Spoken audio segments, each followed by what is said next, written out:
Hi, and welcome to another episode of my audio diary. Today, I want to talk about the ego. I set off on a journey to understand empathy and why there is a lack of it in some people, and this is why I learned the ego. Welcome to my audio diary where I talk about my thoughts. Join me, Catherine, as I navigate thoughts about life and relationships, dating and God, mental health struggles and motherhood, and all things feminine energy. I firmly believe that those of us that are on this self-help journey are just desperate for wisdom, guidance, direction, just any answers. So I'm happy to share any wisdom that I find along the way, but I'm just more happy that you're here and that we're doing this together. So let's get started. We're going to learn about our own ego today. What is the ego? What does it look like? What does it feel like? Why is it there? Okay.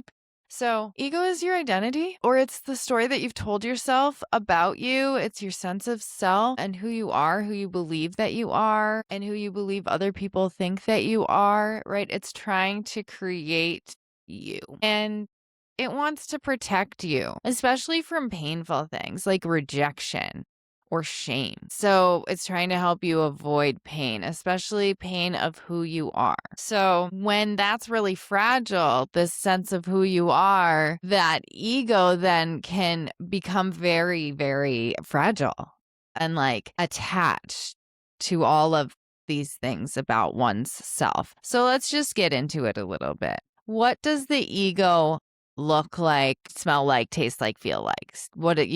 Actually, it looks like getting defensive really quickly. I think when you are really defensive about something, that shows that it means something big to you, that you have a bit more of a personal investment. Say, for example, in contrast to somebody saying they really don't like the macaroni at the restaurant on the corner. That's not going to personally offend you because it really has nothing to do with you. But if you're really defensive about something, it's probably hitting home a little bit. And that could be room to check in with, like, whoa, is my sense of who I am threatened? Or like, is the sense of who I am attached to this? Is it that fragile? Is it that big of a deal? Okay. So it also looks like this need to be right. It's a bit argumentative because, again, your identity is on the line and who you are, and also like feeling shame and rejection. But we can work through that. Like once there's like a level of self-awareness with the ego, it can begin to be a little bit more of an easier thing to navigate and not let rule you, and your authentic self could then come through. And what else does it look like? It looks like taking things personally. I talked a bit on that already. Over explaining yourself. I actually find this one interesting. For example, say somebody asks you for the weather and you tell them, I heard it was going to be 70. And they say, yeah, that's why I was asking. I just wanted to know. And you're like, okay, that's weird. I just answered. I don't know. That to me is fragile ego. There's this level of over explaining, and that was kind of a dramatic example, but like a lot of people are that fragile. Where it's like they'll ask you a question, you'll answer their question, but it was like that fragile for them that you answered. Like they imposed, like, oh, yeah, that like defensiveness and over explaining. The thing is, like, that person was probably gaslit a lot. Just, I would guess. Okay. Seeking validation, needing the validation of others. And we can also talk about where this comes from. Seeking external validation, comparing yourself to other people. That is a fragile sense of self, or you're trying to create a sense of self. So it's dependent on other people, which makes it less strong, just innately, or just like, that's just how it would be. So people pleasing, that goes into a little bit of just kind of seeking that validation and like maybe over explaining yourself, just kind of like all under that umbrella. There's that fear of judgment, again, going into caring what people think. And so all of this kind of goes back. You can listen to my last episode on self-esteem. So a lot of this is self-esteem work. Fragile ego attached to self-esteem. But I want to talk about our ego because it is a whole part of us that's honestly kind of ugly. It's prideful. It tastes bad. And when I say, like, what does it look like, feel like, I want to talk about what it feels like. It feels like that pride and righteousness inside of us that's hard to swallow. Like sits there in your throat or like in your chest. And it's like, ooh, I have to be right. Like I can't let it go. It is that pride. It doesn't feel good. It's like a weight. It's heavy. It's gross. So I think it's important to understand what your ego looks like, what it feels like, what triggers it, so that you can begin to understand, whoa, what happened here? Like what's going on right now? But let's talk a little bit about how ego develops, how everything develops, right? It's like our childhood, the way we're raised, the way we develop in relationships. We form our sense of self a lot on who we're told that we are, how we're responded to when we are our authentic selves. Is it accepted and embraced or celebrated? Could you imagine like your weirdness or embarrassingness or goofiness? I would imagine that would create an unbothered person, okay? Versus you being met with criticism, invalidation, harshness. Imagine embarrassment, actually like humiliation. So you feel embarrassed, ashamed. Imagine every time you had a question, you were met with belittling and humiliation. Now, when you ask questions and people answer, you're probably going to be like, yeah, I was just asking. And it's like, is who you are attached to that? And how did that happen? And how did that happen? So after childhood, there's romantic relationships or friendships, they influence us. So especially when those relationships or the relationship dynamics get abusive or toxic, that can really affect your ego. Like it will make you more fragile and hypervigilant.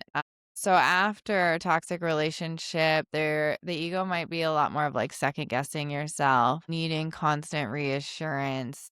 So there's like a level of insecurity and anxiety around bonds and attachment at that point. This hyper awareness of others' reactions, which is also like a hyper vigilance, trying to control how you're perceived and just I think when you come from a controlling environment, you develop control issues, right? Like if you come from an environment where you have no control, you're actually oppressed, that feeling is really, really uncomfortable. Also dehumanizing. Human beings, when in that situation, find a way to control. Some people might there might be like a level of narcissism and that kind of control.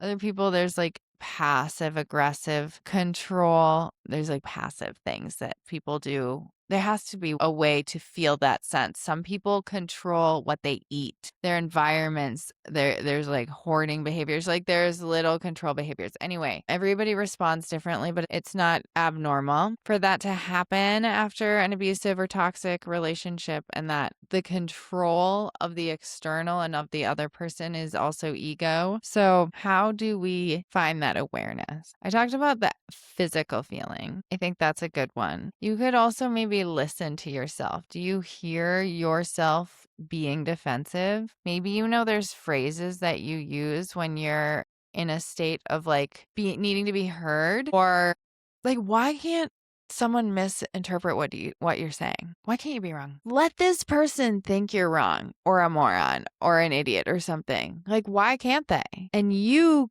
can know you're not, right? Like you can have that conversation with yourself and be like, I'm okay and they might not even think you're dumb. It could just be like like they misheard you and corrected you, but you feel the need to be like, no, I said that. Like, let them think that you said something wrong or like that they misheard you. Let them. Because is it that big of a thing is my thing. Okay, so feel yourself. Am I like, they need to know. Listen to yourself. Am I defensive? Am I justifying? Am I feeling this need to be right? Or this like weight in my throat or chest that I don't want to swallow? Pride. It's of the devil. We hate it. Oh, we hate it in ourselves and we hate it in our other. And never let your ego argue with another person's ego. Never, ever, ever.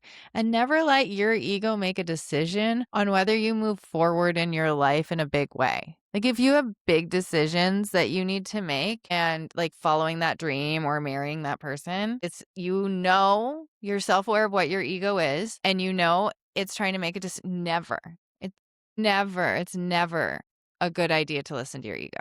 I don't think. So let's see. Healing, pausing before reacting and not taking things personally, figuring out a way to separate yourself from the situation. My identity is not attached to whether or not I thought it was going to be warm today and that they misheard me and thought I said it would be cold or whatever. My identity is not attached to that or this or that or anything else. Pausing. But honestly, like even in bigger things, like in your relationship, when your partner is telling you that you did something to hurt them and you want to explain to them why you're right and you are right, even if you are right. And this rule does not apply if you're in a relationship with a narcissist. Let me be very, very clear. What I'm about to say, do not do this if you are in a relationship with a narcissist. Say even you are even right. Just like heaven forbid, like just put yourself in, swallow it and see where they're coming from and find out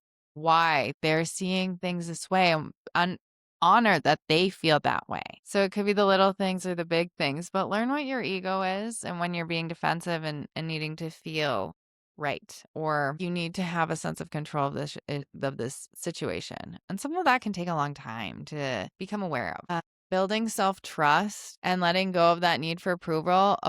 Remember, you can approve of yourself. You know what you thought. You don't need them to know. And it's like a stranger half the time or something. Or who cares, right? Like, and you'll see it in other people. Accept imperfection. It's okay. Really, it is.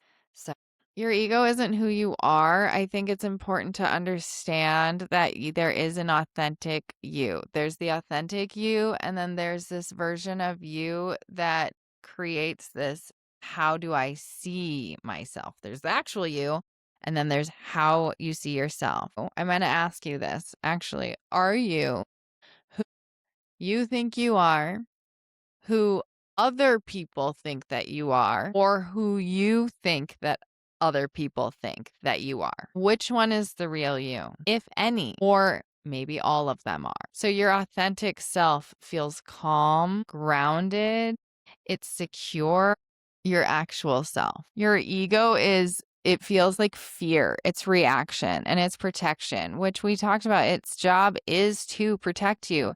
And it's okay to speak to your ego, or younger self or shadow self or whatever it is and say, whoa, thank you for trying to protect me in this situation. And you can even have a conversation with your younger self and understand why your ego is doing what it is to protect yourself right now. Please understand it. Thank you for trying to step in and protect me in this situation. I have more tools now that I'd like to try. I appreciate you. Try to get curious with yourself instead of condemning yourself, because when you meet yourself with harshness, you're going to shut down and you're not going to open up to yourself to find that self-awareness. Compare your inner dialogue and your self-talk with yourself to a romantic relationship with a partner. Compare it, or a parent or a teacher. I don't care. If someone is coming at you, why are you so dumb?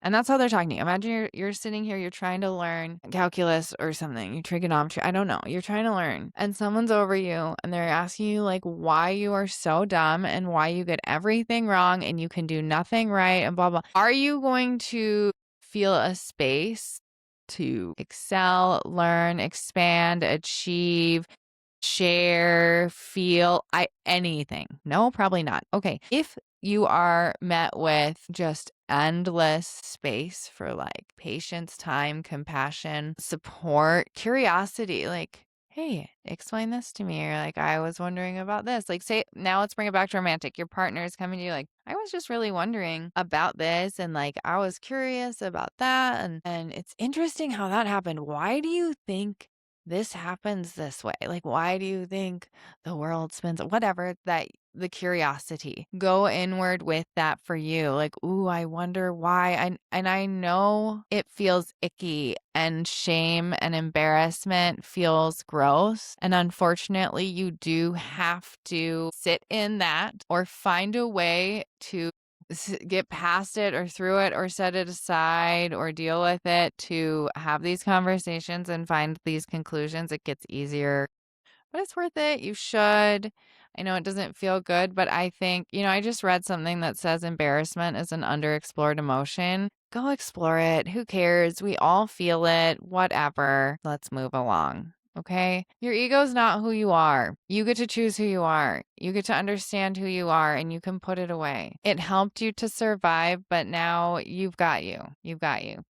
Thanks for joining me on another episode. If you have any topics you want to talk about, please comment, like, and share this. I would really, really appreciate it. And I'll see you next time.